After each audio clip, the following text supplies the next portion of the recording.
প্রতিবাদ এবং প্রতিরোধ এইবার একসাথে যুগ্মভাবে চালাতে হবে, না হলে আরো অনেক হাবিবুর রশিদ হাবিবদেরকে জেলে যেতে হবে, প্রতিকার পাওয়া যাবে না। কারণ হাইকোর্ট আওয়ামী লীগ, পুলিশ আওয়ামী লীগ, প্রশাসন ডিসিএসপি ছাত্রলীগ যুবলীগ, এইরকম একটি পরিবেশ, এই পরিবেশের মধ্যে মানুষ দম বন্ধ হয়ে যাচ্ছে, কোনো ন্যায় বিচার নেই, মানুষের আদালতে যাবে শেষ প্রতিকারের জন্য কোনো প্রতিকার নেই। তাই সুশাসন, আইনের শাসন, ন্যায় বিচার এর জন্য একটি গণতান্ত্রিক আবহাওয়া তৈরি করতেই আমাদের সর্বশেষ লড়াইয়ের প্রস্তুতি নিয়ে কাজ করতে হবে। উন্নয়নের কথা বলেন, শেখ হাসিনার উন্নয়ন কি?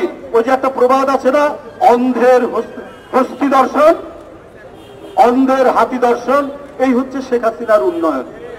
মানুষের উন্নতি নাই, মানুষের কথা বলার অধিকার নাই, মানুষ অনাহার ক্লিষ্ট, মানুষ অভুক্ত, তারপরেও শেখ হাসিনার উন্নয়নের কথা বলতে হবে।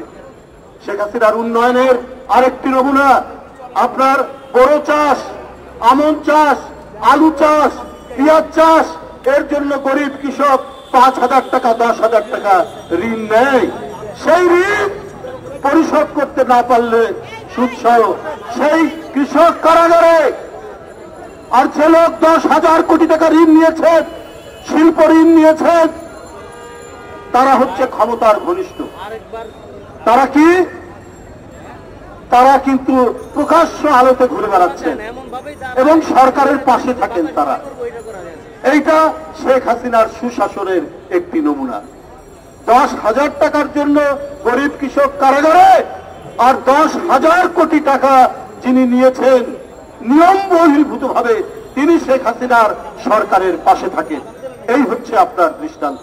বন্ধুরা আমার, এই কারণেই তিনি তার এই স্বৈর সরকার টিকিয়ে রাখতে চান, এই কারণেই একটি দুর্বিনীত জালিমশাহী তিনি টিকিয়ে রাখতে চান।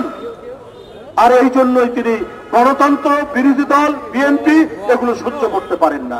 এই কারণেই আজকে হাবিবুর রশিদ হাবিবরা কারাগারে, এই কারণেই আজকে আব্দুল কাদের ভূঁইয়া জুয়েলরা কারাগারে, এই কারণে হাবিবুর নবী খান সোহেলরা কারাগারে, সাইফুল ইসলাম নীরবরা কারাগারে।